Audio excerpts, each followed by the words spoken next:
Me 29M with my GF27F together 4 years, she was our pet and I'm thinking about leaving. Important announcement. Before we begin with today's stories, I have some bad news. Sadly, I have to inform you that this channel has been demonetized because of sexual content. Because of production costs, I'm going to stop posting videos on this channel in a few days. If you enjoyed my content, I have a second channel where I'll continue posting daily videos. Highly recommend checking it out. Link to my new channel is in the description. Thank you for your support so far and the support you're providing to the community in the comments. Without further ado, enjoy the video.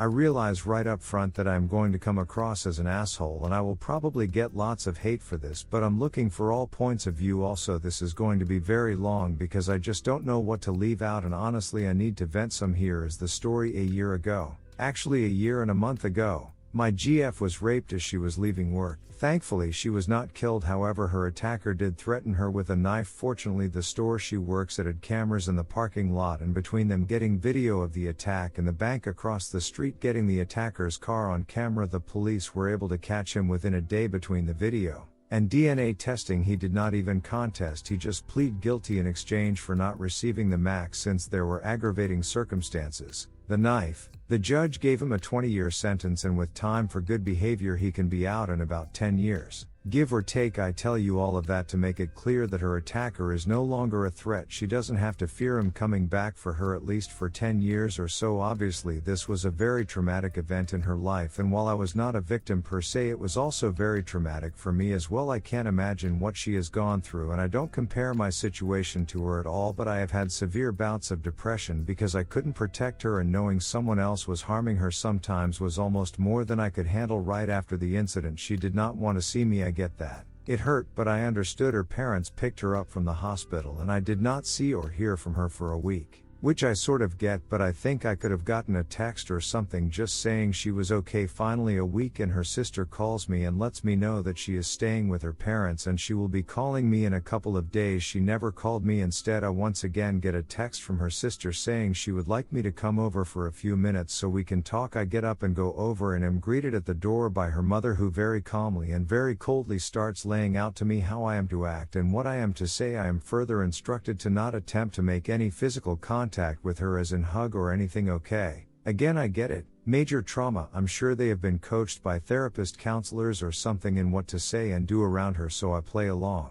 I walk in and she is sitting on a chair with her dad standing next to her and her sister sitting on the couch. As I walk in the room, the sister starts talking and telling me that my GF wants me to know that she is okay, but obviously she has been traumatized and appreciates my understanding in her recovery. She never said one single word to me and barely looked at me again. This was right after the event, and I'm understanding that this is how it has to be, but honest to God, that entire conversation was just awkward as hell. I leave, go home and attempt to focus on how I can help her. I start Googling how to deal with a rape survivor and what I can expect. She starts going to therapy initially 2 times a week, then after 2 months it goes down to 1 day a week. In the meantime she finally makes contact with me and asks to meet at a coffee shop. I get there and she is already there and waiting. At this point in time they had her so medicated that I was dealing with a zombie for the most part. There was no emotion and she was very methodical in her speech. Basically she wanted to get together that day to tell me that she couldn't go out with me for a while until she got past some issues she was dealing with. Of course I told her I understood.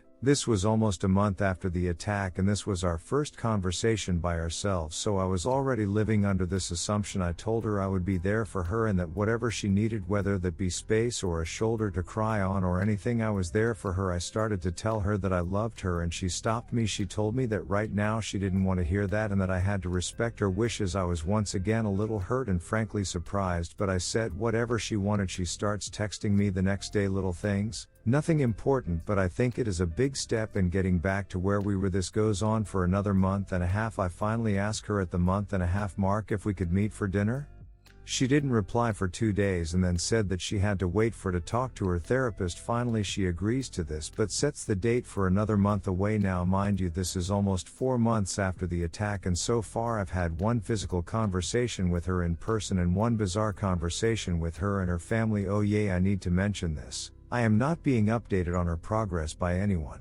Granted, I realize that I am not officially family nor am I entitled to anything, but it would have been nice to just get a text or call or something from someone telling me that she was doing good in therapy or was not, or anything. We go out to eat at a small bistro that we ate at all of the time. I met her there and I was waiting for her to show up. After sitting for a half hour waiting, I text to see what was up. I just get a text of on my way. She finally arrives and sits down. I ask her how she has been and she snapped at me and told me to not ask her personal questions. We ate and after dinner I wanted to just sit and talk because I missed the person I had talked to almost every day for the previous 3 years. But when she was done eating she said that she was ready to go home. I asked her if she could stay for just a few minutes to talk, but I could see that she was becoming physically anxious and I did not want to upset her, so I said that I loved her and missed her. She just walked away. She goes back to texting me the next day like nothing had been wrong. We actually start to see each other once a week for lunch and she is getting more and more comfortable with being out, so she sits and talks a while. She has also started a new job which she tells me about. This goes on for another 4 months. I'm happy to see her and all, but honestly I'm very lonely and we have not even so much as held hands. Then one day she doesn't show up for lunch. I text to see if she is okay. No reply. I call her parents to see if they know where she is and to make sure she is okay. I got the runaround from them and by this time I am starting to get upset because I don't want to know where she was at or anything. I just wanted to know if she was okay. After actually saying that, mom says, yes, she is okay, but don't expect to hear from her for a while. Well, that makes me start to thinking she has had a relapse and is in the hospital. But what can I do? All I do is go home and try and take my mind off of it. 2 weeks pass with nothing from anybody. I'm trying my best to be reasonable here, but basically I call her sister and ask if she is still alive or what. She knew I was getting frustrated, so she apologizes, but that her sister told them to specifically not let me talk to her. At this point I break down. I don't know what I've done wrong here. I have not pushed her. I have not tried to get her to be with me in any way other than to just talk to me, and even then I have had very generic conversations so as to not upset her. I then get a text from her asking if I would meet with her at an address I wasn't familiar with, but once I looked it up I determined this was a therapist office. I am told be there at 4, which meant I had to leave work early to get there. I check in at the front desk and am told that the therapist wants to speak to me alone for a few minutes. She comes in and I now know where the parents were getting this from, because after formally greeting me she then started to provide me with a list of do's and don'ts. She then told me that my GF wanted to speak to me and had something to tell me. I go in and she is sitting on one chair and I am instructed to sit in the other. She has a box of tissues and has been crying. The therapist tells me that I am here because my GF has something to tell me and that she wanted the safety of therapist office to feel safe. She then proceeds to tell me that the reason she did not meet me for lunch that day is because she was with another guy, somebody from her new job, and that they had been intimate with each other. She might as well have taken a gun out and shot me. It couldn't have hurt any more. I just drop my head and begin to cry. The therapist then pipes in with some logic about her taking back her sexuality since she was attacked and how this wasn't cheating in the same sense of cheating. My GF then proceeds to tell me that she does not want to lose me and that she is just very fucked up in the head and that it was a one-time thing and blah blah blah. I feel very trapped at that moment. I felt like I was ganged up on, and the more I set the matter I finally just said to her, "You haven't so much as held my hand in the past half year, yet you can go fuck some guy you met at work," while I sit like a jackass waiting for my junior high-like date. This of course caused her to go into hysterics and the therapist asked me to leave. I apologized and told her to text me if she wants to keep working this out. I get that text later that day. Now she is all chatty and shit, telling me that this was the worst mistake of her life and please talk to her. I tell her that I don't know if I can go on with this but agree to meet her.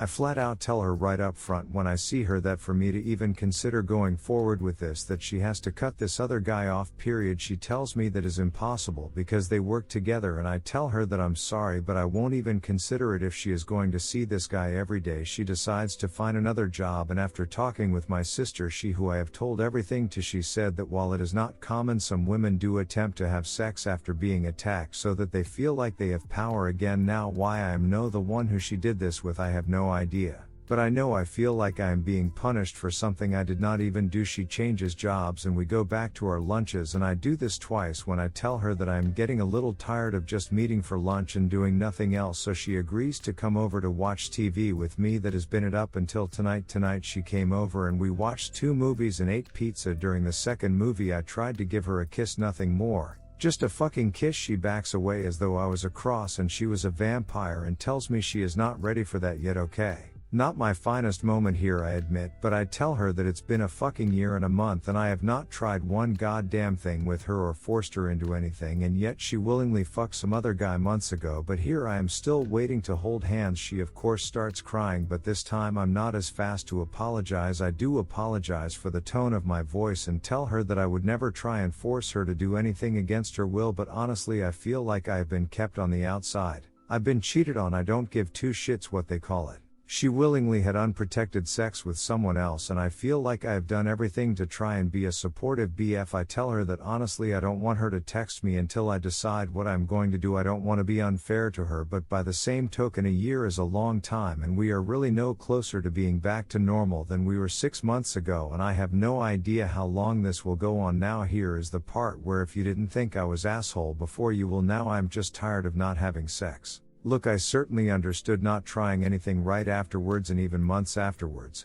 but it's been over a year and we're not even holding hands, and frankly the fact that she has been with someone else since this incident is killing me inside. So I told her that I am going to think things through and promise to talk with her next week sometime, but as it stands tonight I think I'm done. I love her. I hate the motherfucker who ruined both of our lives. I know this isn't her fault and I hate that I feel like shit. No matter what I do, if I stay I'm going to be resentful, and even if she comes over tomorrow and has sex with me it will feel like either pity sex or desperation sex, but I know ending this will be punishing her for something that isn't her fault either. Advice? My god, this is way too long. Redditor's reactions update after. Redditor 1, your GF you knew? She's gone, dude. She may find her way back. But not for you. And not now. Move on. You've given her time. And unfortunately the therapist doesn't appear to be helpful to you and her. Maybe she's good one-on-one. So you shouldn't anticipate any big improvements. Ultimately this trauma has changed her personality. And it's okay if this new person isn't someone who you are compatible with. You tried, dude. Lots of relationships don't survive certain events. A miscarriage or abortion is another similar one. Maybe there are resources from those sorts of events that could also speak to your current situation. Redditor follow-up. Agreed. I don't think you are in a shoal at all. I think you have tried your hardest, and honestly the trauma of being our ped seems to have made her feel differently about you. I'm certainly not a counselor, but I am not sure I like the way they glossed over her cheating on you as some sort of taking her life back. Maybe it is, but that forever stains your relationship. You have hung in there a lot longer than I could have. I would have been done after I was told I was cheated on. She didn't have to do that, and from what you have said it doesn't seem like she still feels the same about you. It's like she wants the normalcy and security of you being around, but you aren't her BF anymore. At least you tried as hard as you could. Don't beat yourself up. Redditor 2, 1. You're not leaving your girlfriend. She's already left you, and neither of you have admitted it yet. Let it go and move forward. 2. Report that therapist to whatever licensing board is relevant. Tell them you basically heard them encourage a RP victim to have random unprotected SX, and the other details of that session. I think this person is ducking your girlfriend up more than the RP did. Redditor follow up. When I was RPed, my therapist encouraged me to get intimate with my boyfriend. Not random people. He wanted me to stop associating RP with SX, because it's not. I needed a healthy outlet for that. He also told my boyfriend what to do and what not to do, but not to withhold affection or be afraid of it, because I needed that more than I thought. I'm not saying he pushed me, but after a year it doesn't sound like this therapist has really helped her. Maybe with public outings and going to work, but her boyfriend was a part of her life, too, and no one gave him much consideration. Her romantic life was just as important to her recovery. Redditor 3, I read the title and jump to the conclusion, what an asshole, until I read the whole post. Op, you're not in a shoal. You should not feel guilty for wanting to break up. Honestly, you don't even have a relationship anymore to break up from. I think the two of you will do better on your own, and you deserve to have a meaningful emotional and physical relationship. It's easy to say but hard to do, but don't feel guilty. You've given it your all and now it's time to move on. Good luck. Redditor follow up. Same here. I was ready to think he was an insensitive jerk, but no. Even a year of the first alienating treatment would have been grounds for just letting go for me, let alone cheating. He has endured a year of celibacy and infidelity and being kept in the dark for this girl. He can't be expected to put his life on hold anymore. It sucks, and it's awful, and I feel so bad for her, but at some point, she has to be held responsible for her actions too. I've never been in that situation, so maybe I don't know, but I really hope I wouldn't treat someone I love that way. Update, me 29M with my GF27F together 4 years, she was our pet and I'm thinking about leaving. First let me say that when I wrote my first post I was obviously in a very bad place. That night's incident was very fresh on my mind and the pain I was feeling at that moment was more than I could handle. I typed that out, which was cathartic to me, then decided to crawl into a bottle of Jim Beam. I called in sick yesterday from work, which was not a lie as I had the hangover from hell and spent time alternating vomiting and laying with an ice bag on my head. I finally opened up Reddit last night and to say that I was overwhelmed would be a massive understatement. I could not believe the number of messages I had in my inbox. I lost count to be honest with you, but it was way in excess of 1K. Thank you from the bottom of my heart. There were so many people who opened up to me about their own experience either being the victim or being the SO of a victim. Each of your stories touched me more than I could say. One in particular got to me and I'm not going to lie, I sat at my keyboard and cried for 20 minutes reading his story. It was so eerily similar to mine that it was as if it was happening to me all over again. However, this was written from an older gentleman who went through virtually the same thing and had to make similar choices. Thank you, sir. I won't share any details since that was sent to me in confidence, but you truly touched me. That all being said, here I am today. Although universally I was told I was not in a shoal and not in the wrong, it still doesn't feel right. I feel like an absolute failure and that if I would have just been more assertive early on in the process that we could have changed things. I don't think I made it clear enough how much I loved and still love her. Letting this relationship go is like saying I have to lose an arm. I haven't eaten any solid food since Sunday night. I know I have to quit drinking. Yes, I called into work again today, but right now feeling numb is better than what I feel like I have to do. Before I go over my intentions, I do want to clear up a couple of things. As I said, I wrote that while I was still very upset and hurt, so I think I was probably either not clear enough or maybe painted a couple of people in a bad light. First, to her parents. Yes, I've known her parents since 3 weeks into our relationship. They have never been anything but kind to me and we have eaten at their house twice a month since we have been together. My family has always celebrated Christmas on Christmas Eve, so I have spent 3 of the past 4 Christmases at her house with them. I do not fault or blame them. Their child was brutalized and traumatized, so they circled the wagon around her, which while I do not have any kids, I certainly understand that she was top priority to them. Her dad has been as hurt as anyone by this and I have been heartbroken to see this giant of a man, he's honest to God 6 feet 6 inches tall, broken like this. Her sister has honestly been my lifeline. She has talked with me and has always tried to be as open as she can with me. Yes, they knew about the cheating and that is why I got the runaround. No, they did not support her decision to do this, however they did not want to be involved other than be there for her. Second, her therapist might be incompetent. I have no way to judge that. However, in rereading what I typed, I think I made it come out worse than it really was. She did not try and excuse what she did, nor did she try and justify it, like I implied. After a few seconds of awkward silence that was only interrupted by my crying, she said that some women do that.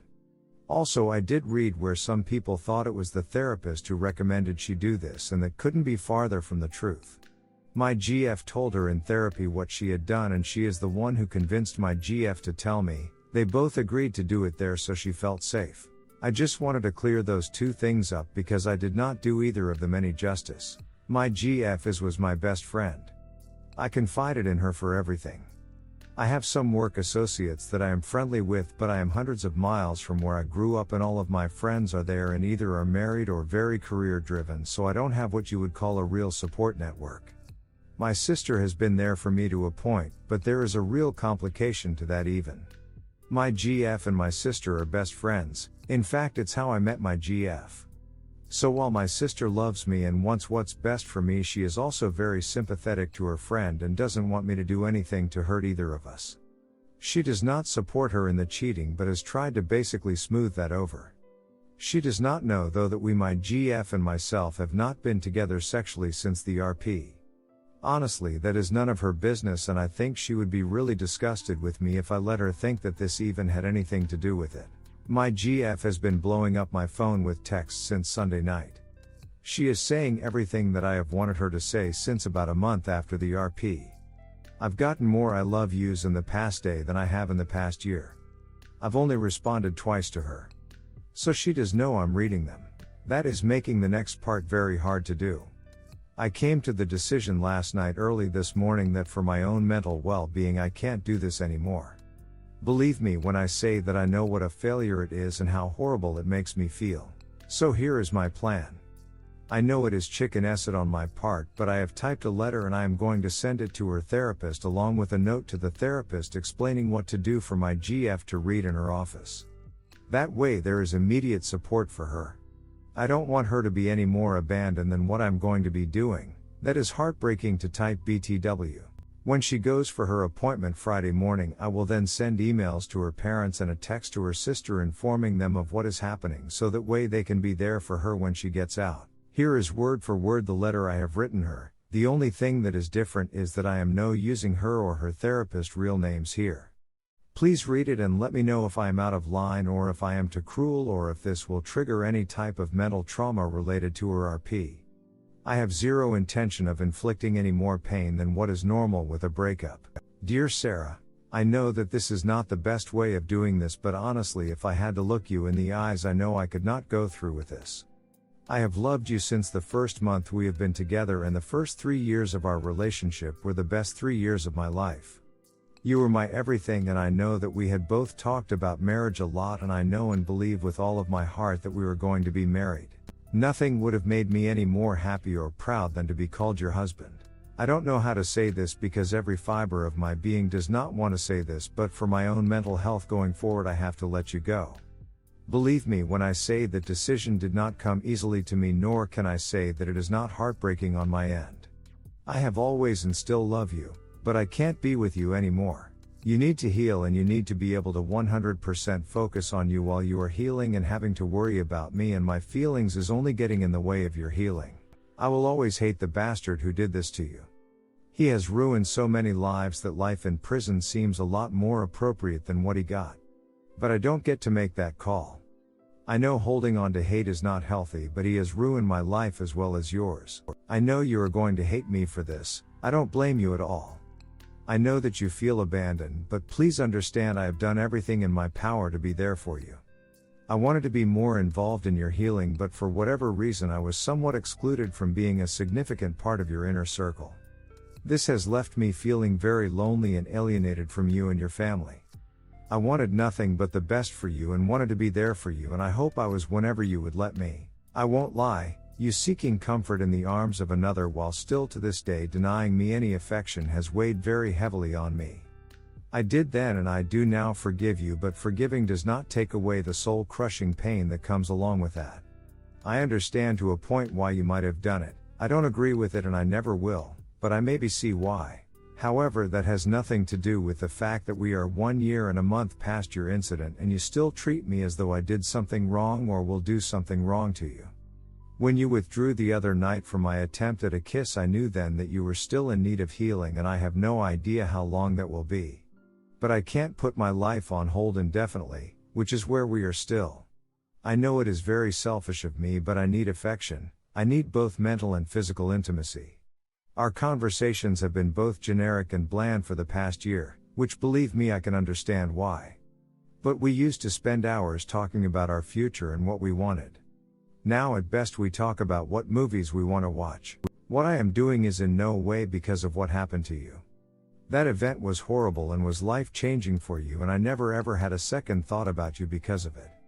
This is all about your recovery and how you have to heal. For whatever reasons you may not even know yourself, you have completely distanced yourself from me. I've tried with all of my heart to get back to you, but it is painfully apparent that I am no closer to you now than I was right after the incident. Also, to be very clear so you do not think this is about anything else. There is no one else. I am not seeing anyone, I don't have eyes for anyone, nor do I think anytime soon I will. I am not now, nor have I ever cheated on you. I hope with all of my heart for you to be fully healed soon. I want you to be happy. I hope someday you can look back on our time together with fondness and find it in your heart to forgive me. I will always love you. This breaks my heart more than you will ever know. Love, Chad. Thank you again to everybody. I know I type a boatload, but it just feels good to get this out. I have to have it to her therapist by tomorrow. Now the question is, do I have the fortitude to send it? Me 29M with my GF27F together 4 years. She was our pet and I'm thinking about leaving. Second update. I have learned several things recently. First thing is that I had no idea how many English teachers, lit majors and overall editors were actually Redditors. LOL, I had so many posts just correcting my obvious and admitted horrible spelling and grammar that I began to have a complex. In all seriousness, thank you for those of you who took the time to edit that for format, grammar and spelling. I even appreciate those of you who took the time to provide me with written documentations and reasons as to why my errors were errors. Second thing I've learned is that this is really a loving and caring community for the most part. I have been given numbers to call, emails to read and lists of things to read to help me on my journey. I deeply appreciate the very moving stories I have been told, and believe it or not, I have read every one of them, even though at last count I was close to 2,500 messages. People have offered to buy me drinks, hang out, and I even got one offer for a HND job to relieve my stress, which was both flattering and amusing all at the same time. However, the main thing that I have learned recently is to never sign your real name to an open public letter if you don't want it to somehow get back to the people in your life. It makes it a little hard to deny it was you when every single detail is the same and you use your own dumbass name. Many people wanted an update about how things went. Simply put, it didn't. In review, I had written the letter and then with the help of several Redditors had rewritten the letter with better format, and I did edit out the part that the arpist ruined her because I agreed that this was not an appropriate thing to say. In fact, I almost edited him out altogether, other than saying I wish he had gotten a longer sentence. However, I did leave in the part about being her husband. I know a lot of people wanted me to take that out, but I just felt deeply that I had to say that. I can't really explain why. Of course, my intention originally was to mail it to her their pissed office with instructions for what to say, but I knew there was zero chance that she would get it in time, so I was going to take it to her and see if I could speak with her. Notice how that was all in the past tense, as in what I was going to do? Well, I never got the chance. Wednesday night, late night in fact, I have a knock on my door. Lo and behold, it is her sister and my sister together. Her sister was holding papers in her hands and my sister walks in and her sister walks in with her. Obviously something is up, so I ask what's wrong, and her sister hands me a printout of my posts and the replies to my previous 2 threads, and she simply asks, "Is this you?" At first I tried to deny it. I couldn't really remember everything I had written, in particular the first post, so I was kind of trying to avoid any problems if I said something I shouldn't have. But my sister just straight up got in my face and told me to stop ducking lying, which by then I was caught. I knew and she knew it. I just dropped my head. This then led to a very long conversation that lasted till the wee hours of the morning. At first her sister was very much emotional because of course she loves her sister and was crying, asking me how I could want to do this to her. Much to my surprise though, my sister stood up for me here and actually kind of ripped her sister a new shoal. She said that I had gone way beyond what most people had, and that Sarah should not 1 year later still be withholding affection from me. She had no idea that we still weren't physically as close as we once were. Like I said, I never told her. Once my sister got done talking, I'm going to call her sister Susan just so I can stop typing her sister. Susan said that in reality she knew that she was right. She begged me to not go through with my letter. She said that I had promised to give Sarah a week, which I had. She then gave a very impassioned speech about how much she can tell I still love her and how much she knows she still loves me. My sister also agreed that there was too much love present in my heart to just do this right away. She said, and it made sense at the time, "What is another week compared to what you have been through?" So long story short, I agreed to not take the letter over. Whether it was guilt, regret or love I can't say, but I agreed to it. This then led the single most embarrassing thing in my life happening. Susan gave me a very big hug and cried as they were leaving. It's been a very long time since I've had any type of close contact, and let's just say it's not a lot of fun being called a disgusting pig by your sister. All I could do was say how very sorry and how embarrassed I was. Fortunately, Susan seemed to take it in stride. She just wanted to make sure that I would talk with Sarah the next day. Even though I was a virtual zombie from lack of sleep, I went ahead and went to work. I have lots of PTO time available to me, but I didn't want to burn it all up over this in case I needed time later. I got home from work and my intention was to go straight to bed after eating dinner and maybe watching some TV. That went to hell in a hurry as I was eating my dinner when someone is knocking on my door again. This time is with Susan and Sarah. This time Sarah is holding the printout. You can tell they both had been crying, and Susan asked if they could come in. I just shook my head yes, because I was honestly a little nervous, and no matter what she has done or not done, seeing Sarah emotional always upsets me, and she physically looked horrible. I mean as bad as she did after the RP. They sat on the couch and Sarah already has tears streaming down her face.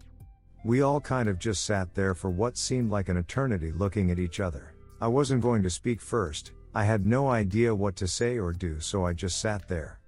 Eventually I broke though and asked Sarah if she wanted some water or something to drink.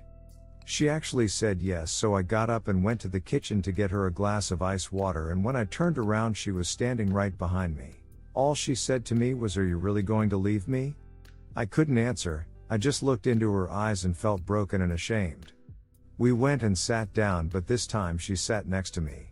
She started to read my first post to me but could not make it through it. Susan jumps in at this point and says they had spent the day talking and they had gone over the post and most of the replies, and said that Sarah was very sorry for how she treated me. She said that they have spoken to their parents and everybody agrees that the way I was treated was not fair. Seeing it in writing really struck a nerve with all of them, because they could see how hurt I was, and that even though I could have blamed all of them, that I didn't. Sarah is shaking her head yes the entire time. Sarah then managed to talk and just laid out how she obviously did not give me enough consideration, and that she now sees that what she did was horrible to me when I have been nothing but compassionate and loving towards her. She begged me for another chance. She said that sometimes in life you need a kick in the ass to get moving, and she said me wanting to break up with her was her wake-up call. She can't and won't take me for granted, and said she had a year's worth of apologizing to do to me. Susan actually very calmly said that they had spoken at length in the afternoon about her infidelity and then not even touching me. Sarah then replied that she had no real excuses. She knows that what she did was horrible and that she had no right to ask me for forgiveness, but was going to anyway. She also said that she is making it the top priority of her life that she talk with her therapist to get past any physical limitations she has with me. This went on for a long time BTW. I could give you a lot more of what was said, but this is already a wall of text as it is. The one thing though that I want to say is that while she was talking to me, she was holding my hand. She reached out and took it. Now I realize that she read my posts, and I made a big deal about that in my posts, but whether she did it because she read it or just did it on her own, she used to do that all the time. I won't deny that it felt really good. They ended up staying the night. No, before you get any crazy PRN movie ideas, nothing happened between any of us. Susan slept on the futon and Sarah on the couch, and I actually went to my bed. I called in early Thursday morning to work before I went to bed, as I knew that I would not be able to function on so little sleep. I get awoken around 10 by Sarah sitting next to me in the bed, rubbing her hands on my arm to wake me up. She said that they were getting ready to leave because she had moved up her therapy session to 11 and she didn't want to leave without her telling me how much she loved me and to let me know she was coming right back after the session. She leaned over and kissed me. It wasn't a long passionate kiss, in fact it was just kind of a quick kiss, but right on the lips. This was a mistake, I'm sure, because that broke my resolve right there.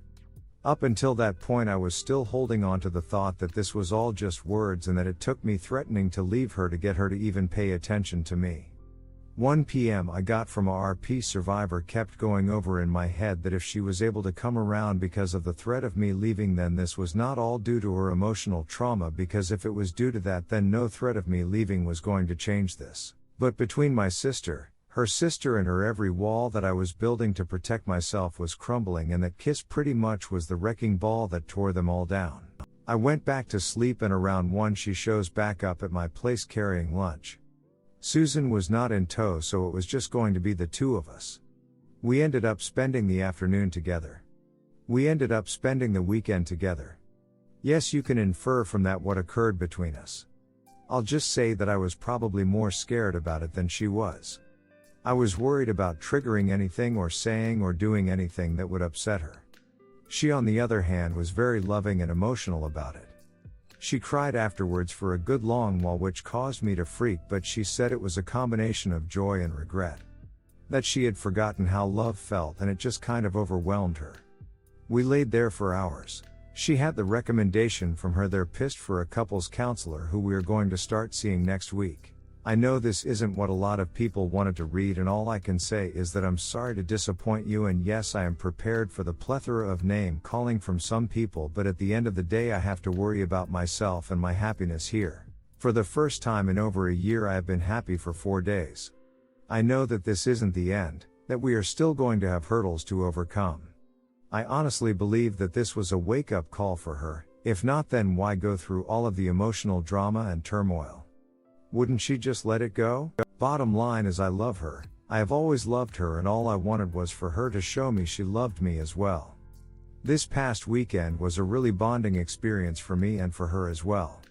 I think we can build something new together. Thank you, Reddit. I felt the love from you guys as well. I am ultimately a very lucky man. Update. Well, apparently the world's largest sea called checking in. Yeah, it's me. The BTCH, F got, Cuckold, and several other colorful names that many of you have PM'd me since my last update in our relationships. I guess somehow my story resonated with you guys, as I have been sent this link about 190 times. Look, I had no idea what the hell the red pill is or was, but honestly some of the vile stuff spewed my way since my post from some of you is unbelievable. I'm fair game. I get it. I put the post out there and I have thick enough skin to not get offended by ideas or words. Hell, some of the stuff you guys have said privately to me and a few that made to the main relationship thread made sense to me, and I get why some of you guys were upset. But telling me that you hope my GF is our pet again while I have to watch is not okay. Now, those people may or may not have been members of this community, but they sure as hell sent me the links.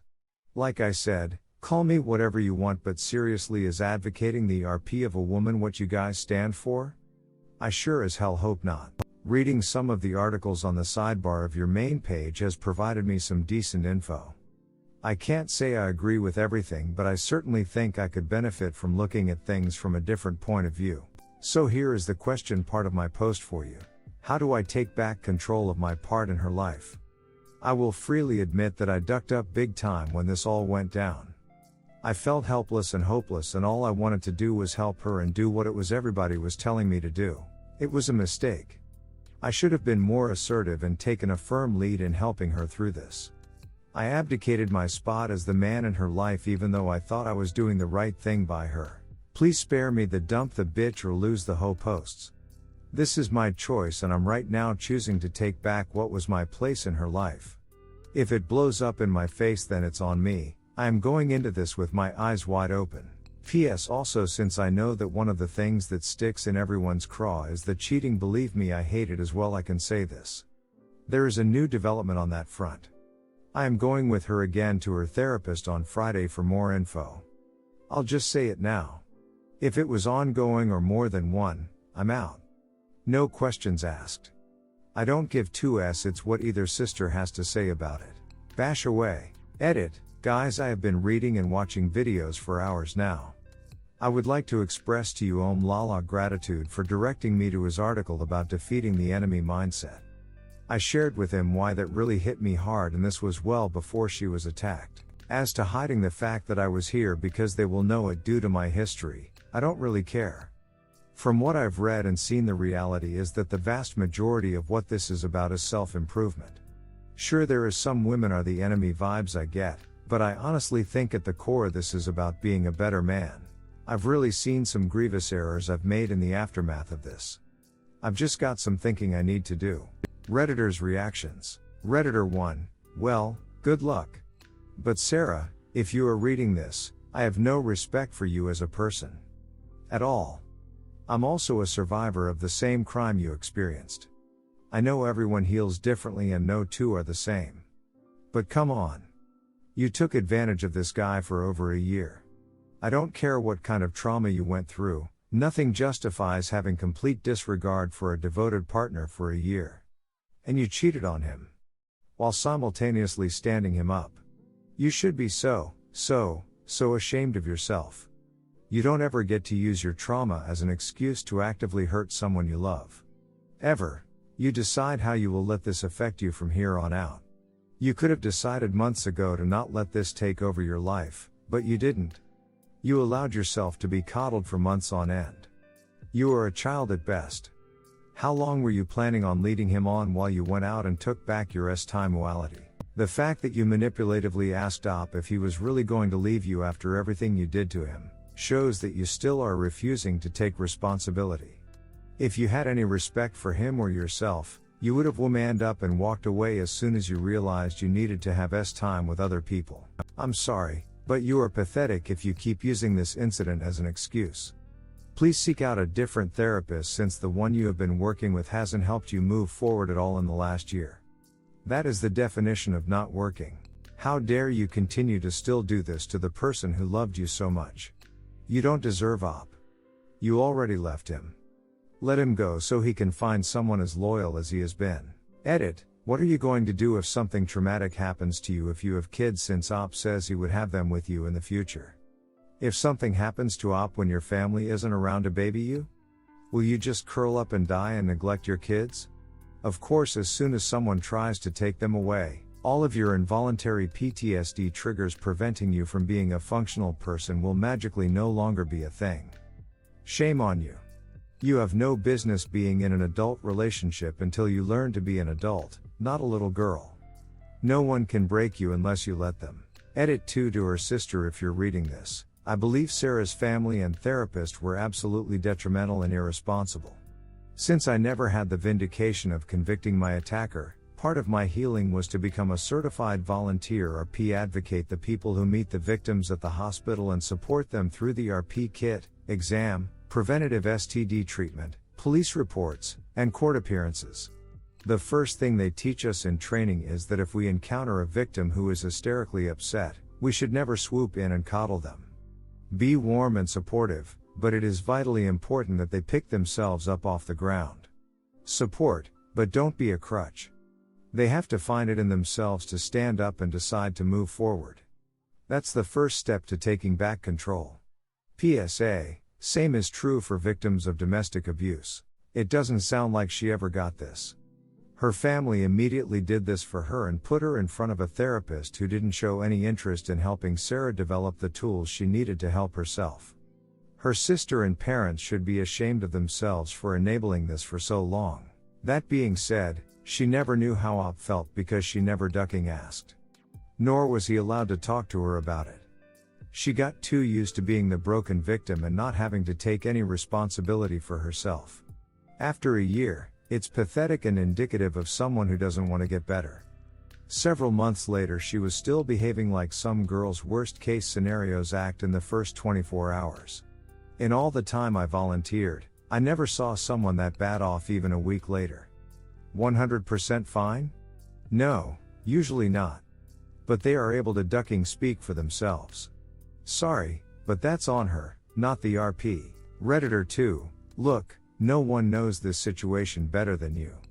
Certainly not a bunch of random people on the internet. Having said that, we can look at the facts you presented in a completely objective way that you or anyone else in your shoes would be unable to. Here are some points to be made from your posts. 1. No one from Sarah's family thought it was important to keep you up to date on a regular basis on her progress from your first message. The minute they found out that you could be leaving, they approached you and took up hours and hours of your time. Even if it meant cutting into your sleep for work. This is a consistent theme in your posts. Who the hell is looking out for you? You've been asked to make every sacrifice, understand every indiscretion, and suppress every feeling you have. 2. Your sister and Susan asked you to give it a week before making any decision. 24 hours later, Sarah is at your door asking you not to leave and to give her a second chance. This seems far too convenient. Once they confirmed it was in fact you, and this includes your sister, they bombarded you with a guilt trip, and then Sarah herself came over to do a complete 180. 3. Sarah didn't want to see you for months, didn't want to hear you say I love you, and couldn't even kiss you, all due to her recovery. Within 24 hours of confirming your post on Reddit, she's sleeping with you. I really hope you used protection. 4. Again, Sarah wanted no contact with you. Couldn't touch you, couldn't kiss you. This was all part of her recovery. Yet she had no issue being with another guy. I feel like I need to be explicit with this. Your girlfriend, who had no interest in holding your hand, had no issue being naked with another guy, kissing him or having him inside of her. Yet she pulled back on a kiss from you. Couldn't hear you say that you loved her. On some level, she clearly had some issue with you specifically. So much so, she didn't have any interest in even seeing you for long periods. Whatever the issue was, it subsided the minute she found out you were considering leaving. I don't want to sound insensitive because Sarah was brutally our pet, and how does one ever really recover from that? But one of the top comments from your first post I thought was spot on. The girl you knew is gone. And this Sarah didn't care about you as anything more than a casual friend. She replaced you on a physical intimacy level. She didn't want to have anything more than occasional meetings with shallow conversations with you. She told you about her indiscretion with her therapist, which I thought was so unfair. It was, in my view, a way to control your reaction so that you couldn't let out all your emotions in front of a stranger. The minute you got really angry, you were asked to leave and then felt compelled to apologize for your reaction to her cheating on you. How is any of this fair to you? It really seems that these people don't care about you, only what you can do to make someone else's, in this case Sarah and her family, life easier, better, less painful. How does it make any sense that these people who supposedly care about you only saw how unfair their actions were once they saw it on paper? You took the high road and didn't blame them, which is a reflection on your character. But what do their actions say about theirs? I hope I'm completely wrong, and maybe a bunch of downvotes will tell you that my view is clearly an anomaly and this is a true love story. I really hope that happens. If you think anything I've said is correct, just know you don't have to settle. And more importantly, there is no future holding on to the past, man. Redditor 3, well, best wishes op. I hope things work out for you guys if that's what you really want. Take things slowly, and don't rush to get married or anything. If she cheats on you again, dump her. If she starts treating crappy and or cold again, dump her. Also, do not get couples therapy with her therapist. Find a new therapist neither of you have seen. Redditor follow up, this guy is a saint in the worst possible way. This whole update is so very sad. This guy just got bullied and guilted back into a relationship with someone who treated him as subhuman for a whole year. I genuinely think he's unable to consider his own happiness as a priority. I doubt it's even in the top 5. Remember to check out my new channels. Link in the description. Have a nice day.